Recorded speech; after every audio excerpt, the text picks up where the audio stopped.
Hi guys, it's Frankie from Frankie Tech.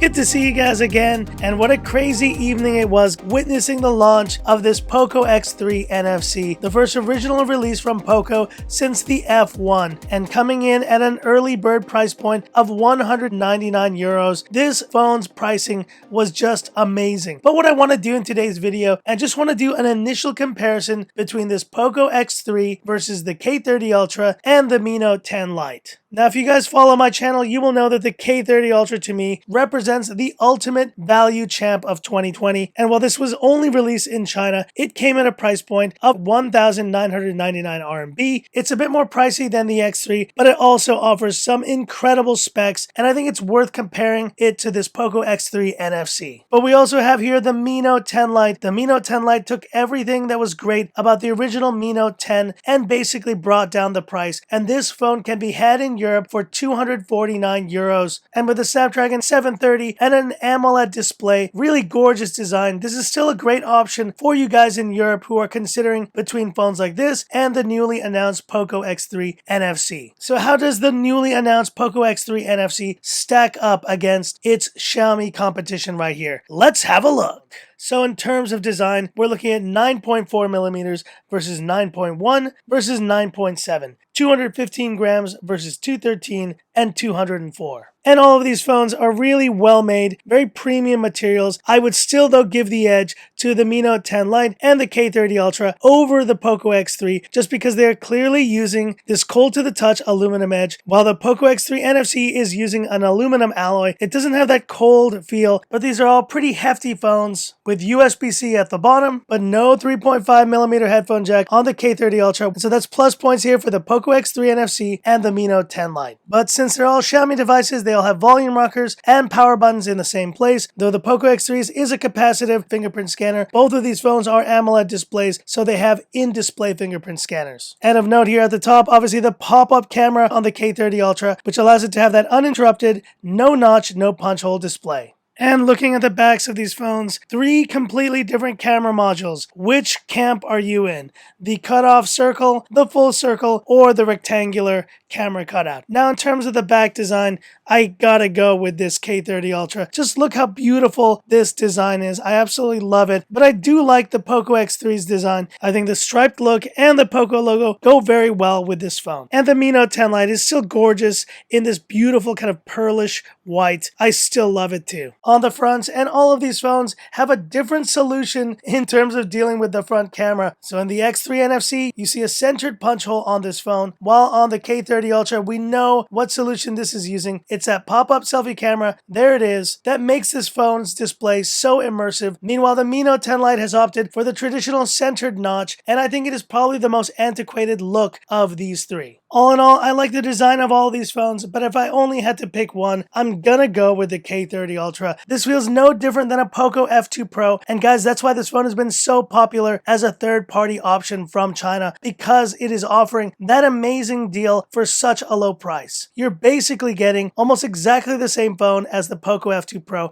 and that for design is just a killer deal. And talking about the displays, 6.67 versus 6.67 versus 6.47 on the Mi Note 10 Lite. But the big distinction here is between these two phones and the POCO X3 NFC. In terms of display technology, it's LCD on this side and AMOLED on this side. And as much as I think the display on this X3 NFC is good, I will prefer AMOLED because of those super deep blacks, the higher contrast, and let's face it, I'm just more used to using AMOLED phones now in 2020 than LCD displays.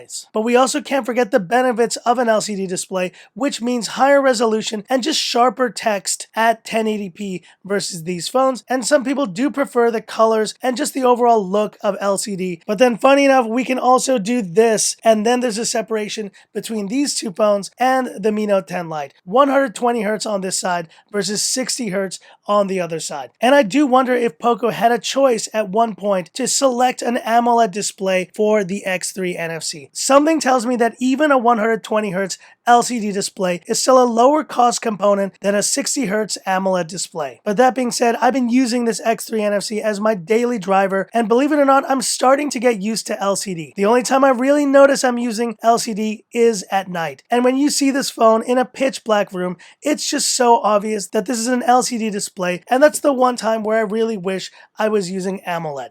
And so between these three phones, there's only one that really doesn't compromise. Guys, once again, the K30 Ultra, it combines the best of both 120Hz and an AMOLED display, and the fact that it is uninterrupted with no notch and no punch hole. What more could you want in a display than the one that you see on this phone? And here's YouTube playback on the POCO X3 NFC, the K30 Ultra, and the Mi Note 10 Lite. And all of these phones offer a great viewing experience, but both the POCO X3 NFC and the K30 Ultra offer dual speakers, so you'll have a more immersive audio experience. But once again, when you talk about immersing yourself in content, both a notch and a punch hole are going to be more intrusive to the viewing experience than an uninterrupted display like we see here on the K30 Ultra. And yes, there are negatives to having moving parts in your phone, but to be honest, for the amount of times I take selfies, it's worth the trade-off in my opinion. And so for me, watching content on this K30 Ultra is going to be the best experience of these three phones.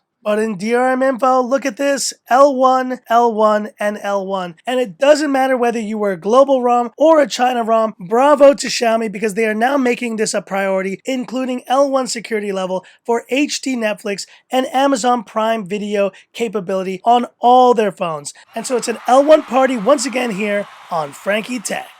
And talking about performance, we see the newly released Snapdragon 732 versus the Dimensity 1000 Plus and the Snapdragon 730. And as I mentioned before, due to pre-production software, these results are a bit iffy. So I'm going to go ahead and put up the results of my buddy Chris from Tech Tablets. And he has another version of this phone which scored in that 270,000 range, which is much closer to the 300,000 that Xiaomi was promoting for this phone. And the Snapdragon 732 is a genuine improvement over the Snapdragon 730. I'm glad to see Qualcomm offering an updated version of this chipset in 2020. But the star of the show here has been, and if you've watched my channel enough, you know, Dimensity and MediaTek. You could almost call 2020 the year of MediaTek because they have just astounded me with the performance of their Dimensity chips. And I think this is the year that MediaTek stepped it up. With the Dimensity 820 on the Redmi 10X Pro and now the 1000 Plus, it is just one of the most terrific chipsets for the price. And it's that incredible level of performance that has taken this K30 Ultra from kind of the mid-range space into a flagship level of performance. But that being said, guys, I think POCO made an excellent choice with this Snapdragon 732G. I have not felt any slowdowns on this phone, and in fact, it has been one of the smoothest performing MIUI 12 experiences. It's not always about raw power, guys. It's also about software optimization, and between these three phones, I enjoy the software experience the most on this phone. And wrapping up today's video, talking about battery life, we have 5,160 milliamperes versus 4,500 versus 5,260. And it's crazy to think, but now we have two phones from Xiaomi and POCO which have surpassed the 5,000 milliampere mark. Now, if you guys have watched my channel for a long time, you will know that this Mi Note 10 Lite has continued to be the ultimate battery champ. It has won like the last 3 battery drain tests. And while the K30 Ultra offers tremendous battery life, it just can't compete. Clearly the strongest spec and one of the main reasons why you would want to pick up this phone. But a new contender is here in the POCO X3 NFC. It seems like we may have the beginnings of what will be an epic battery comparison between these two phones. And as you guys saw in my full review yesterday, this phone can top up in around 1 hour and 17 minutes, while the Mi Note 10 Lite can top up in around 65 minutes and around a similar time here for the K30 Ultra. So you're looking at some of the best battery performance, and you really can't go wrong with any of them. And stay tuned, guys, if I do have the stomach to do it, I may end up putting the POCO X3 NFC and the Mi Note 10 Lite next to each other and see which is the true battery champ of the two. So that's it for this video, and as usual, I have pretty much talked myself into a part 1 between the POCO X3 NFC, the K30 Ultra, and the Mi Note 10 Lite. So I guess I can say now, stay tuned for the upcoming parts of this epic triple comparison between these three incredible phones. And so now the day after my big epic review of the POCO X3 NFC, I still think this phone is offering incredible value, and it may truly be the best budget phone of 2020 in European and global markets. But as you can see in this comparison, Xiaomi pumps out such amazing phones of incredible value that even a phone like the POCO X3 NFC will find it hard to compete against the ultimate value champ and the ultimate battery champ on Frankie Tech.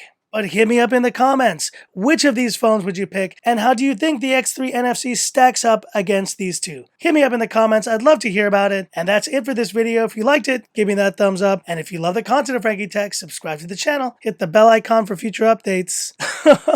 Here I was trying to do a quick preview, and instead I've done a part 1. So guys, stay tuned. We're going to make this a full triple comparison in the upcoming parts. And stay tuned also for more great content and other releases coming to the channel very soon. So that's it, and this is where I leave you by saying, this is Frankie Tech, signing off.